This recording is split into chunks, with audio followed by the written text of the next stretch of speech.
So we already saw the Van der Pol oscillator briefly in last lecture. These are self-limiting oscillators that have positive gain, and so there's an amplification that drives them to larger amplitudes, but as the amplitudes get bigger, they become self-limiting.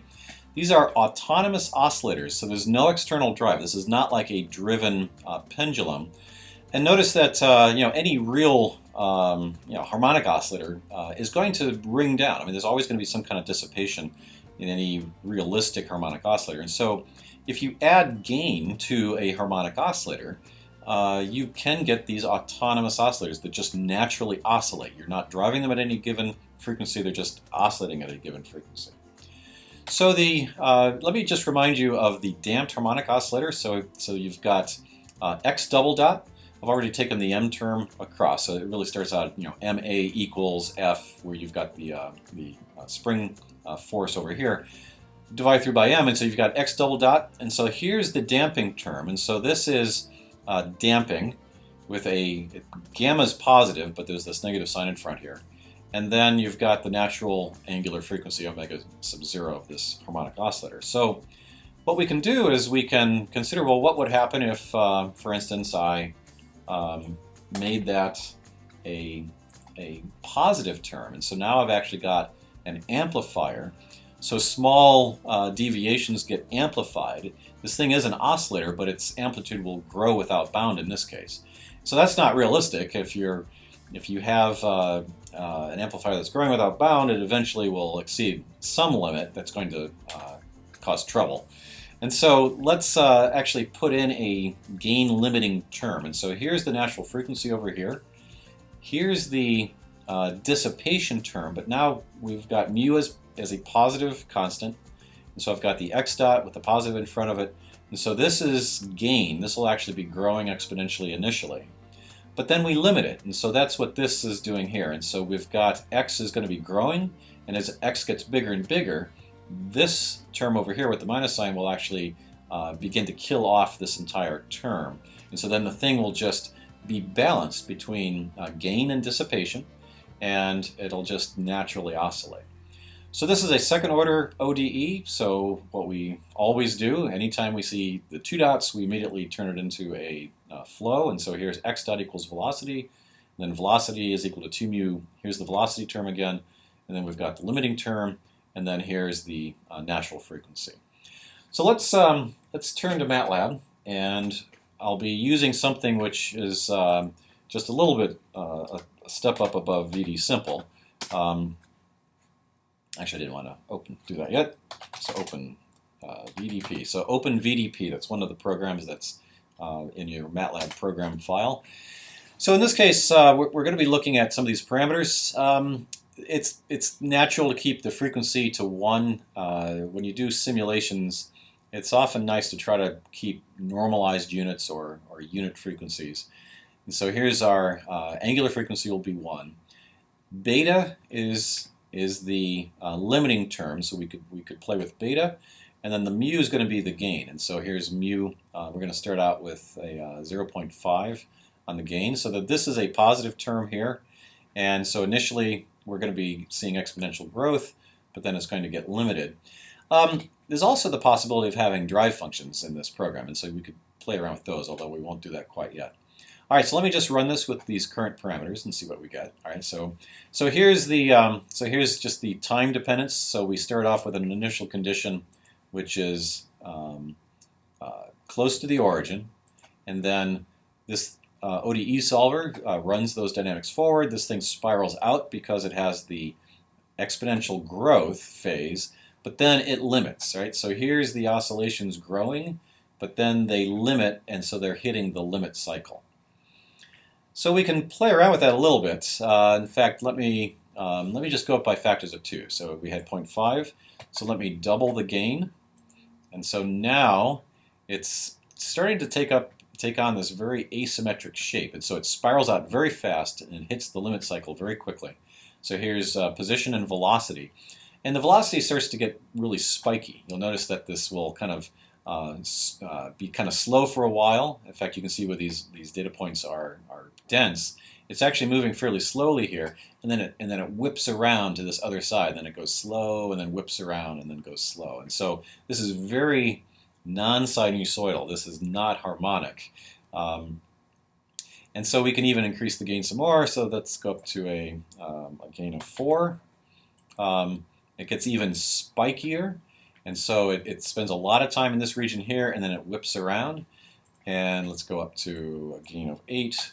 And now it's getting really spiky, right? So we're picking up this spike as it spikes around, and then it's really slow for a while, and then spikes around. So at very high gain, you very quickly hit the limit cycle, and then the limit cycle itself is very non-harmonic. It's very non-sinusoidal with these spikes. In fact, this kind of spiking behavior is either a parasitic that'll show up in electronics, or can actually be used as a form of oscillator. In fact, you could use this as a clock pulse, and so this might be a clock circuit. This beta, this nonlinear term, which is actually the limiting term, right? So the beta is in front of the limiting term.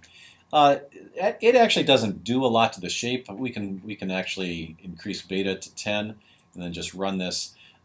Qualitatively, not much changes. The size of the limit cycle can change a little bit. Also, some of the frequencies might change a little bit. I also want to point out that, remember, the natural frequency was 1, or at least the angular frequency was 1. And so it means that the natural frequency was going to be something in the range of, let's say, hertz. And you'll notice that when you have these very high gains, that the oscillator slows down. The period of oscillation here is about 15 time units, whereas the natural frequency is closer to 1 time unit. And so it's about 15 or 20 times slower under very high gain than it was for very small gain. In fact, let's go ahead and do that. Let me put the mu down to 0.1, and I'll take the beta back down to 1. And so it's fairly soft limiting and very soft exponential growth. We'll run this. And so if we look at the natural period here, right, we're looking at peak to peak. Well, it looks like the peak to peak is about maybe 6 units for the time. Actually, that makes sense, because 2 pi f would be equal to 1. And so f is equal to 1 over 2 pi, which is 1/6. And so it means that the period is about 6 units. Okay. And so here's the natural period of what's essentially a harmonic oscillator. We don't really even see the thing limiting here. It's just kind of growing slowly. But when we put that gain way up, so we put this up to 10, there's this very noticeable slowing down. So now we see that the period here, the natural period, is about 20 units instead of 6. So the fact that amplitude and frequency are coupled, that is actually very common in many nonlinear systems. We tend to get lulled into a sense of security with harmonic oscillators, because as the amplitude of a harmonic oscillator changes, its frequency does not. The frequency is the same no matter what the amplitude is. That, I keep mentioning, that's kind of pathological. In the real world, there's always amplitude-frequency coupling. As amplitudes get bigger, typically frequencies get lower. And so the harmonic oscillator is not a very good tool if you want to try to understand the real world in terms of nonlinearities and things like that. So what I want to do next is a calculation using something known as secular perturbation theory. This goes actually a little beyond the level of this course. I want to show this because it's a really good way of working with the Van der Pol oscillator, and in particular to get equations that really tell us about the limit cycle of the Van der Pol oscillator. I mentioned last time that limit cycles aren't as easy to analyze as fixed points. Fixed points just come right out of the flow equations and the Jacobian matrices, whereas the limit cycles are a little different, and you have to work a little harder to get whether they're stable or unstable. So the Van der Pol is a great way of starting that process. So I'm going to go through secular perturbation theory. The The details are at the companion to the Introduction to Modern Dynamics at the Berkeley Press website. So I'm going to go fairly fast through this. If you don't want to take notes, that's okay, because you can go to the companion and follow it there. But I just want to outline how this argument goes.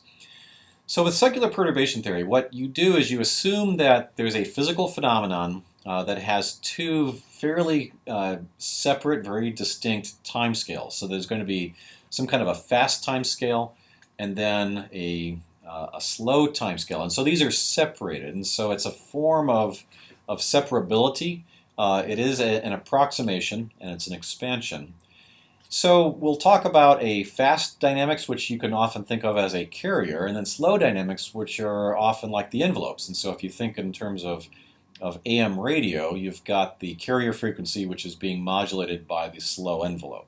And that's how AM radio is described.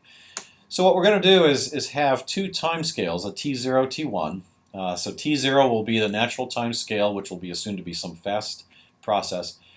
T1 will be a slow time scale because epsilon is going to be a small variable, or a small expansion variable. And so T1, even though it's going as time just as T0 is, it's a lot slower time. And so we're going to be viewing dynamics with respect to T1 very differently. In fact, we're going to sort of separate them as if it's a whole different dynamical variable than T0. So there's going to be some general solution, x of t. So this will be the displacement of the Van der Pol oscillator. It'll be a function of the fast and the slow times. And this function x can be expanded. And so there's going to be a zero-order solution, x0, and then a first-order solution, x1. Now both x0 and x1 can both depend on the short and the fast times. So this is the general solution. And so what we want to do is then consider what does the derivative look like. Well, we're treating T0 and T1 as if they are independent coordinates.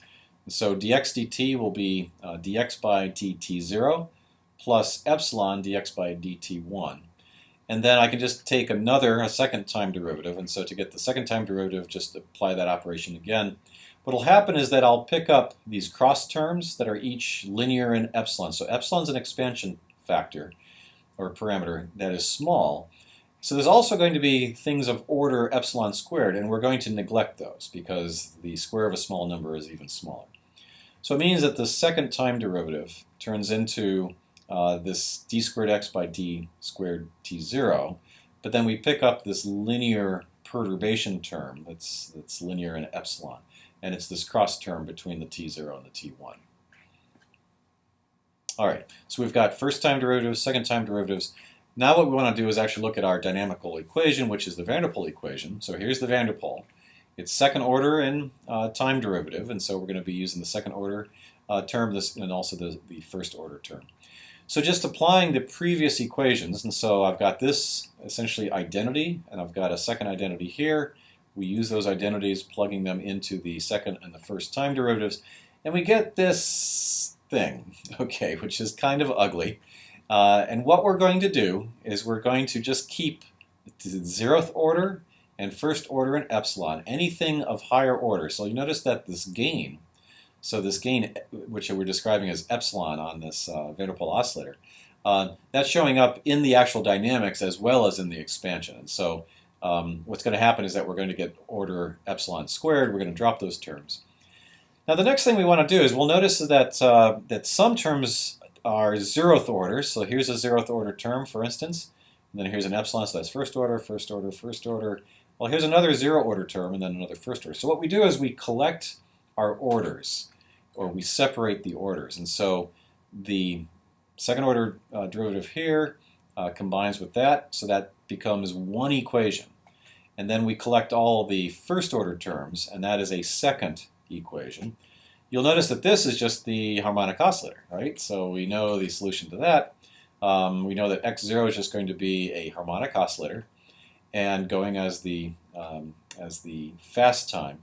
Now a and b are envelope functions, and that's really what we're shooting for. We want to figure out equations, dynamical equations for this a and b. It's going to be the envelope, which is going to be the slow dynamics. So what we do is we take the x0, and we're going to plug that into this right-hand side here. And when we do that, we get this expression. So this expression is starting to look a little ugly, although there's a lot of symmetry to it. We've got an a squared plus b squared showing up over here. 1/4 a, 1/4 b, some minus signs flipping. Now it turns out that this is the right-hand side of that previous equation. Right? So this is this term here. So it turns out this is a harmonic solution, which we already got. Well, what we really want to do is we want the first harmonic of the dynamics to be harmonic, which means that we would like this whole term here to be 0.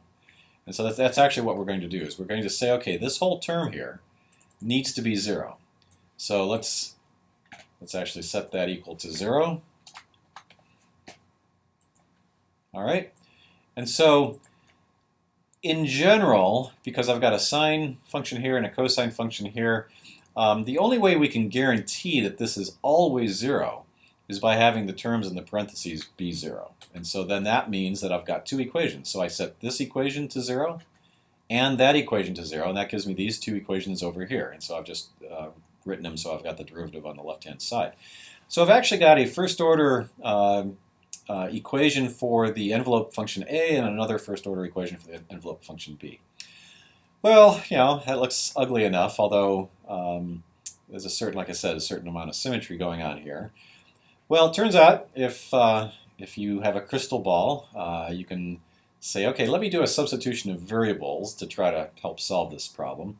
Let me say that A is equal to 2 rho cosine phi, and then B is equal to 2 rho sine phi. And then I also can just use my definition of the derivatives with respect to t1. These envelope functions are slow, and so they don't have a time derivative with respect to t0, only t1. So I've got this expression from a previous slide, and then I've got this substitution of variables, and we plug that all in, and lo and behold, we get this really simple flow. It's a two-dimensional flow. The two variables are rho and theta. Rho dot has this nice, what's called a logistic function expression to it. The gain of the Vanderpool oscillator is showing up in the front. And theta dot's just equal to 1. So actually, theta is an ignorable coordinate. It's a constant of the motion. What that means is that on the phase plane, I actually have a steady angular velocity. I have a constant angular velocity of 1. And then all the dynamics are just in the radius. And what's going to happen is that at initial condition, that radius will actually decay. If it's larger than the fixed point of the limit cycle, it'll decay to that. Or if it starts the initial condition inside, it'll actually grow and then limit to that limit cycle. So we've got this so we've turned that Vanderpool oscillator, which was, you know, a detailed differential equation. It was a two-dimensional flow, but it was not easy to analyze. Now we've put it into this form, which is very easy to analyze because it's just a nice, steady angular velocity to it, and then all the dynamics are associated with the radius. So then what we're going to do is a Poincaré section, and that's what I'm showing here. So that's a two-dimensional phase space, and we take a section which is one dimension lower, so 2 minus 1 is 1, which is a 1D, which means just a line. So the Poincaré section will be a line, and we can take it anywhere we want, but we'll just take this line through these trajectories coming along a radial direction here. And then what we'll do is we'll look at these successive returns, and that brings up this idea, or this concept of a first return map. Now we'll take a closer look at these first return maps. Now these are specifically on a Poincaré section. So in this case, I've got a converging trajectory, which is converging on a limit cycle. And so every time it passes through the section, it essentially punctures it, like leaves a little hole in the section. So here's x1, and then x2, x3, x4. And you can see that this is a converging series as n, x sub n, as n goes off to infinity, this is converging on the limit cycle. And so this is a discrete map, and we're looking for a function where an nth x going into this iterative function gives us the next value of x. And we know that this is going to be convergent if this is a stable limit cycle. It's going to be divergent if it's an unstable limit cycle. So last time in class we showed that a discrete map like this can be turned into a difference expression around the fixed point, and the fixed point in this case is now the limit cycle. Let me sort of backtrack a little bit. So what's actually happened here is fixed points are just points, but a limit cycle is a whole curve, and so the question was, how do you deal with the stability issues of an entire curve? So Poincaré came up with this ingenious idea of just lower the dimensionality. If I've got a curve which is a two-dimensional object, if I lower the dimensionality by making this section, I now am again dealing with points. And so I can see whether these points are converging or diverging. And so now the limit cycle analysis is just as if I was doing a fixed point analysis. And so he did that by reducing the dimensionality by taking this section. So now when you have a discrete map, it can turn into this difference expression where now this is the flow k multiplier, m is the flow k multiplier. It's easy to see that for some starting position x1, that if m is greater than 1, and so then it's getting exponentiated here, that this is going to grow without bound, and so delta x is going to grow, and it's going to be an unstable limit cycle. So these x's are going to be moving away, the successive values of these points are going to be moving away from the limit cycle. But if m is less than 1, then in fact the delta x will go to 0, which means that we'll get closer and closer and arbitrarily close to the limit cycle. And so m less than 1 on the flow k multiplier will let us know that it's a stable limit cycle. M greater than 1 will be an unstable limit cycle. If m is equal to 1, now I've got a different type of dynamics, and in fact that we're going to be seeing that when we move on to Hamiltonian dynamics. When m is equal to 1, we have phase space volume preserving flows, and those will be Hamiltonian flows. So we'll hold off on that for the moment. So let's start to look at what these first return maps look like and how we can deal with them analytically. So let me go back to this simple flow that we got for the Van der Pol oscillator. Now I've set epsilon equal to 1 in this case. So this is a very simple flow, and so it's just a circular motion where we're, in this case, converging. We know that we're going to end up with a stable limit cycle, but we're converging on that limit cycle. So let's say we don't know that yet. Let's say we just have this dynamical equation and we want to find out, is this a stable or an unstable limit cycle? Well, this is just a differential equation. Let me go ahead and write that out as dr dt is equal to r times the quantity 1 minus r squared, and then rearrange that. So now I've got all the r terms on the left, the t term on the right, and then I can integrate that. I'll throw the integral sign up. Let's say I'm going from an intersection point on the Poincaré section of r0, and I'm iterating this around by one cycle, so I'm letting my t go around 1, 2 pi, so t is basically theta in this case. I'm letting it go around 2 pi, and that takes me from r0 to r1. So I can do this integral. It turns out to have a closed form. So r1 is equal to this expression, which is a function of r0. And so this tells me now my iterated function. So this function here has a fixed point at r star equal to 1. So when r is equal to 1, which is the radius of the limit cycle, then f of r is equal to f of 1 is equal to 1 in that case, and that's the fixed point. All right, so what we do now, so this is some kind of a nonlinear function, so it's 1 over a square root of something. And anytime we're dealing with nonlinear functions around a fixed point, the very first thing you do is linearize. And so what we'll do is do a substitution of variable. We'll say that r is equal to 1. We know that's the fixed point. And then this will be just some deviation from the fixed point. So we're looking for dynamics on this deviation from the fixed point. So I can just substitute this back into this expression up here, and I'll keep lowest order, and I get that eta dot is equal to minus 2 eta. Well, that's just a simple exponential solution. So it means that eta is going as this exponential of e to the minus 2 t. Now t is actually in units of radians here, and so one cycle is going to be 4 pi. And so I've got that eta at one cycle is equal to 4 pi, and that means that eta 1 is equal to e to the minus 4 pi times eta 0.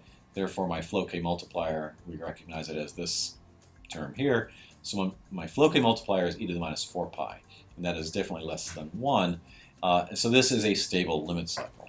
And so this is the way that you do a first return map. You can find the discrete iterative function, linearize that. So now you're doing a classic fixed point analysis, and only now we're looking at the flow k multipliers. It's no longer a Jacobian, it's the flow k multiplier. And so the flow k multiplier being greater than or less than 1 is telling us about the stability of the limit cycle.